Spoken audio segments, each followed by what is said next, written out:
Well, it's funny because people say, I want to trust. Yeah. But you have to have vulnerability before you build trust. And vulnerability just means I'm more human with you, right? I tell you what I know, what I don't know, my context, and I try to be authentically me. And we take it in steps, and with consistency, trust happens. The way these layoffs have taken place, in the UKG case, there's a lot of grumbling from the people that have been let go that they got an email and it was a very unsympathetic process, at least from some of the people I've talked to. That's not typical of UKG, but that seems to be what happened. And how can we repair relationships? If you say trust is one of the most important North Stars, what if that trust has been broken? How do you recommend we repair? I step back 10,000 feet and go, was it a mistake or is there a trend? Right? You have to appreciate one another, be vulnerable, be honest. And if I mess up, please tell me. And if it's a mistake, I'll own it. Accountability, and then we'll build that bridge again. If it's a pattern, you won't rebuild that trust. You got to make a different decision. Okay. Welcome to the HRIS Careers Podcast with your host, Troy Wallace, a podcast for human resources information systems professionals to help you elevate your HRIS career. We always say no one gets into HRIS on purpose, but it sure is interesting to find out how they did. We interview your HRIS peers to find out how they got tricked into the industry and what lessons and tools they use to progress their careers along the way. We discuss industry trends, AI, and even talk candidly about all the most popular HRIS platforms. Just think of it as the closest bar just outside the entrance of your favorite HR technology conference. Now you get it. Welcome in. Welcome to the HRIS Careers Podcast. This is Troy Wallace recording live as usual from the beautiful studios in Omaha, Nebraska. Today we're going to do a solo-sode. We're going to talk about a current event. Normally we keep things very evergreen on these episodes, and I do think there's going to be some evergreen lessons to be learned from this. But over the 4th of July holiday, or actually on July 3rd, UKG, the Ultimate Kronos Group, laid off nearly 14% of their workforce. They announced that on July 3rd. The reports show that it impacted over 2,000 of their employees. And obviously, anytime there are layoffs, overall, first blush, that never is a good thing. Obviously, your hearts go out to the employees of the company that were impacted. So I want to dig into the good, the bad, the ugly. What does this mean for the greater HRIS community and those with a skill set in UKG? One thing I will want to say, if you are one of these impacted people and you have the skill set, certainly go over to HRISCareers.com, and we have job listings there. If you'd like, you can sign up for the job alerts, so it comes right to your email inbox. Then also you can create a profile there, and we have recruiters and people looking for talent that search those as well. So hopefully that will help some of you. If anybody wants to reach out to me directly, I'm happy to give anyone a quick primer and some of the best job sites to find work. I've got some little private tips that I use in landing gigs with some of the top consulting companies in the United States. And I will tell you, everybody's looking for these UKG skill sets. The work is out there. If you need advice on temporarily consulting and how to set up your company so you can operate as an independent contractor, certainly willing to help with that as well. You can reach me at Troy, TROY.Wallace. So it's Troy.Wallace at HRISCareers.com. And certainly willing to help anywhere I can for those people that are impacted, or really, honestly, anybody who might be impacted in a layoff. Most of us know that Ultimate merged with Kronos back in 2020 to become a very substantial player in the HCM software market. So you had the very complementary software skill sets, with Kronos being very strong in time and labor, and then marrying that with Ultimate, that was always very strong with their payroll engine and also on the HCM side of the software scenario. There is strong demand for that consulting skill set. If you know Ultimate or Kronos, I would say it leans a little bit more to the Kronos and timekeeping side. You've got a very good skill set in the market. But I've been through a couple of mergers and acquisitions myself as an employee, then also on the consulting side. So I want to talk about, again, the good, the bad, and the ugly of this. And, overall, what does it mean? I normally want these episodes to be about someone else, but I'm going to do this solo today since it's more of a current event.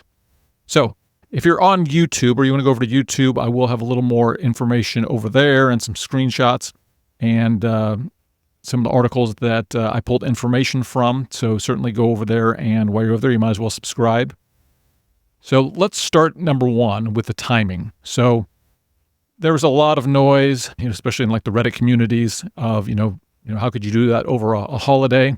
Most of you don't know, I'm what I'll call a recovering day trader. So I used to spend a lot of time looking at public markets, what are stocks doing? And I learned in that time that companies like to, I'll say, bury the news.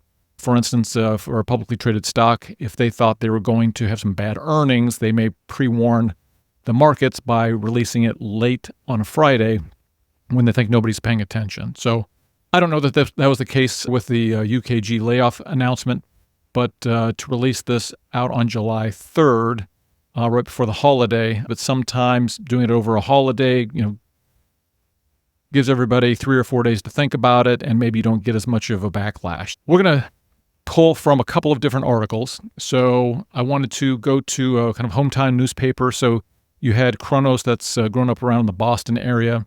So I went and looked for a Boston Herald article.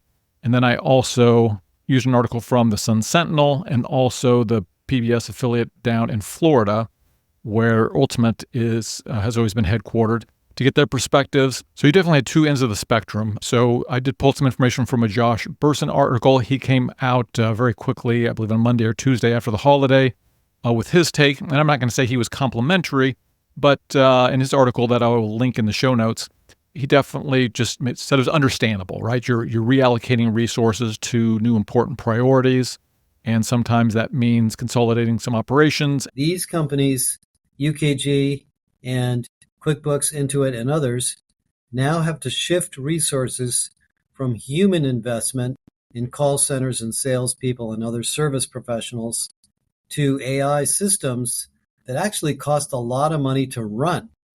And so what both CEOs mentioned, and I talked to the UKG CEO in detail, is that they need to reduce spending on labor to increase spending on capital. In other words, AI. So you go there all the way to the Reddit comments on the layoff. And again, I'll link all this in the show notes, which were obviously not as complimentary. So this company is private equity backed, and, just saying, that is the playbook of a private equity company, right? They want to, merge two companies together, get those cost savings and return that cost savings to their coffers, if you want to look at it that way. And ultimately, it is the job of somebody who is investing other people's money is to make more money. So, we get that. So just get out of the way. I'm going to go ahead and read out, I took parts of the story from, again, those resources that I cited earlier. And so we'll just read from there. So it's the head of Massachusetts-based software company UKG, Chris Todd, recently announced a 14% reduction in their workforce. This amounts to approximately 2,200 employees out of the estimated 15,000 employees worldwide. The announcement was made via an email sent on July 3rd, just a day before the 4th of July, after speculation circulated among the staff. So I'm going to stop there. I don't really consider Reddit, since it's all anonymous, to be a credible source, but I will just give you some of the gossip that was going on there. And the gossip was that there was some sort of FedEx email that went out to people to return their computers. You are a stupid, stupid man! And you've got a lot of people wondering, why are they getting requests from the home office to return their computers? If that has any merit to it, that maybe pushed the hand of UKG to announce this at a more inopportune time going into the holiday, just to get all that uncertainty out of the air. I don't have a quality source for that, but that is the rumor of what might have forced their hand to make this announcement right before the 4th of July. So continuing on, in his email, Todd emphasized that the layoffs were part of a strategic move to focus on critical growth areas and provide the company with the flexibility to invest in new and important areas. He expressed that a top priority during this transition is to treat departing employees with care, dignity, and respect, and to provide support to their transitions as smooth as possible. These changes mean that we have made the difficult decision to say goodbye to 14% of our colleagues. UKG, known for providing human resources, payroll, and workforce management software to businesses, schools, and government agencies, has been a prominent player in the tech industry since the merger in 2020. The company has 2 headquarters, one in Massachusetts and another in South Florida. Despite the significant layoffs, Todd assured the company would continue to offer severance pay, prorated bonuses, job search support, continued health benefits, and access to their employee assistance program. Pretty boilerplate, but based on what Chris Todd said, that the support's more of the Josh Bersin take, that they're just reallocating resources. I'll give you a little bit from his article. So industry expert Josh Bersin remarked on the layoffs, suggesting that such organizational changes are not uncommon in the tech sector, which I would agree with. The reduction in force is a growth move that makes sense, allowing UKG to refocus its resources on critical areas and innovate more effectively, Bersin commented. The layoffs at the UKG follow a broader trend seen in other tech giants like Amazon, Apple, Google, and Microsoft, all which have made similar workforce reductions recently. I will link all this in the show notes into Josh Bersin's take. He was talking about making UKG more of a brand, right? They've been out there for 4 years at this point. I took notice that they are on the jersey of the Miami Heat. But one of the points that I believe he made is, if you were to go to Europe, not a lot of people would recognize that brand name. So they need to allocate a lot of money into advertising. We talked about this merger happened in 2020, and I've been involved in mergers. I was involved in Allied Waste being bought by Republic, and that was in the waste services industry. Number one, in most cases, if you are working for 2 companies that are being merged and you have a mid-level or higher level job, there is most likely going to be some sort of retention bonus. I've had that happen to me twice, and I will have to say, getting a nice retention bonus for what it seems like nothing, just staying there for a certain period of time, seems like a pretty good deal. And then in the case of the Allied Waste Republic, there was incentives. There was a pool of money that, based on cost savings that were realized over 2 or 3 years, everybody that worked there got paid out of this bonus pool. So there's a lot of people that are incented to save money, make these goals. So again, I don't have the details of what happened here with the UKG merger, but it happens in 2020. 4 years pass. First you have the retention bonuses, then they expire, everything gets stabilized. Well, now they're looking for cost savings. I think there were some smaller layoffs, but nothing that made a lot of noise or news. And it's just not unusual that there might be larger cost-saving efforts, and I'll call this one. The reason people merge is, obviously, in this case, they had very complementary products, but then there are what you hope are back office. You don't need 2 vice presidents of human resources typically, or you don't need 2 directors of sales typically. There's a lot of that kind of middle tier layer that can be removed, which translates into quite a bit of cost savings for the combined company. So now I did find another article. Obviously more and more articles are being published as time goes on. Now we're about 3 or 4 days after the announcement. And there was an article on techtarget.com. Again, I'll have all these sources linked in the show notes. And their take was that a lot of these layoffs were going to be in the U.S., and they had noted that there's still an awful lot of openings on the UKG career site for positions in India. In this article, his name is Holger Mueller, which is an analyst with Constellation Research, said other HR vendors were quicker to tap into the talent pool in India compared with UKG. Ultimate Software stayed in high-cost regions for too long, and Kronos only recently started utilizing Indian resources, he said. Having local U.S.-based resources is no longer a differentiator in the HCM industry. I personally would take exception to that. Holger said, and customers were not willing to pay the premium for US-based support. I'm going to editorialize a little bit. I think that is the reality. Is it the right thing to do? That I'm not sure about. I sit in calls all the time with, non-US support resources. I'm biased. I am US-based. I do believe that a US-based support person can do a better job than somebody who's not here. But again, that's me editorializing on that. But I get it. If all of your competitors are doing that and that's enabling them to lower their prices, then at some point you're going to have to match that. Okay, well, let's hit a couple other notes. So, number one, I did go over LinkedIn. There's a lot of similar posts, primarily, thanking UKG for the opportunity and people praising their coworkers and wishing them the best, even though, they are being laid off. If you believe the Redditors, they're saying that a lot of these people are going to be contractually required to not say anything derogatory about the company, which I totally understand. So you're not seeing too much publicly about employees. So, I did look at a particular post of an employee who had been separated, and those were kind of her sentiments. I will not call her out specifically on the podcast. I did actually contact her to see if she'd be willing to talk, and then I realized that it's probably not contractually allowed for her to do that. So, we may not get a lot of direct information for even a year, 2 years until those NDAs expire. So let's hit on a couple other issues. If you did not listen to our episode with Lou Salage, so he is someone who's been embedded in the ultimate world for a long time and has started his own consulting company probably 10 years ago, but over the last 3 years, it has grown dramatically. So his company was called ATS Consulting, which is a little confusing because it's not an applicant tracking system. It was actually named after his wife.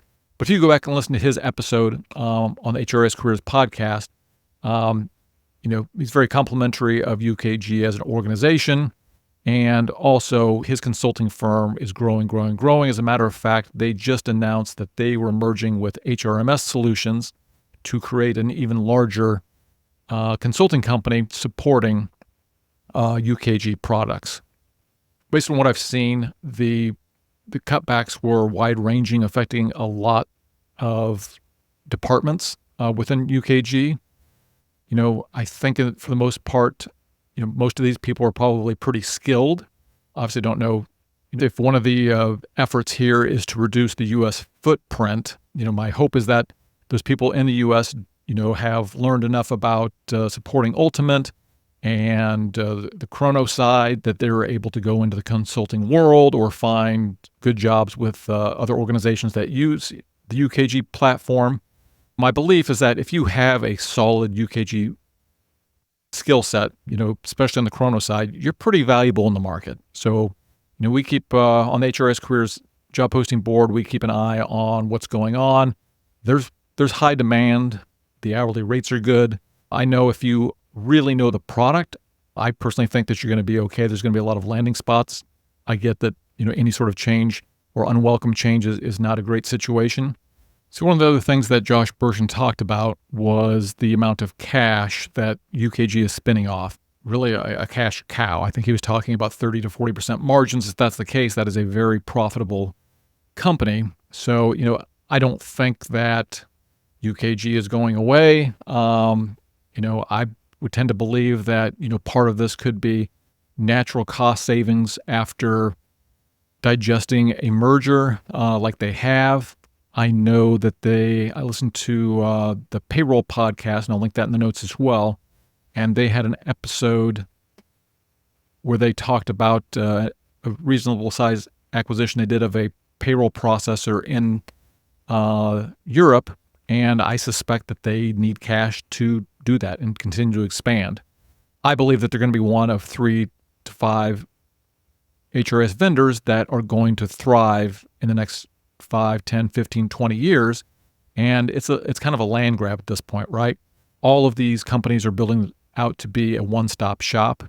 And once they get that built out in the software, then it's, who's the best brand, who can do it for the least amount of money. So it's kind of a protective measure to create some cost savings where you can and reallocate those to, as they say, other priorities. So the one thing I will add, certainly investing in advertising and brand recognition and doing strategic additional acquisitions all makes sense. And I will hope that that's what they're using the additional cost savings for. I do think that stinks if they are trying to reduce their U.S. footprint because they think they can provide the same product, especially for U.S.-based companies, which I suspect, a large majority of their clients still are U.S.-based. With offshore resources, I'm waiting for a backlash at some point to happen. I don't think it's happened at this point. I think a lot of big companies are still offshoring as much as they possibly can until there is that backlash. And if that's where everybody's going, I get it. Maybe somebody will differentiate themselves at some point by wanting to have what I consider better customer services and support that are U.S.-based. So I'll just read this more in-depth analysis. The layoffs have sparked significant backlash on social media, with some employees expressing their frustration and disappointment over how the situation was handled. I will note that it seems like they are doing that. They're deleting it quite quickly. Said an anonymous employee on Reddit shared their experience, highlighting the lack of communication and the suddenness of the layoffs, which left many feeling blindsided. This isn't the first time UKG has reduced its workforce. In March of the previous year, the company cut around 260 jobs. Despite these challenges, the tech industry in regions like South Florida remain robust. Bob Swindell, CEO of the Greater Florida Fort Lauderdale Alliance, expressed confidence that displaced employees would find new opportunities in the growing tech market of South Florida. And so again, just to go over kind of a life cycle of a merger like this, what I would see is you have the merger. They are going to do retention bonuses for those people that they consider most important to the company, usually reaches down at least into the mid-level, even sometimes to a lower level if they want to keep all the the support people in place as well.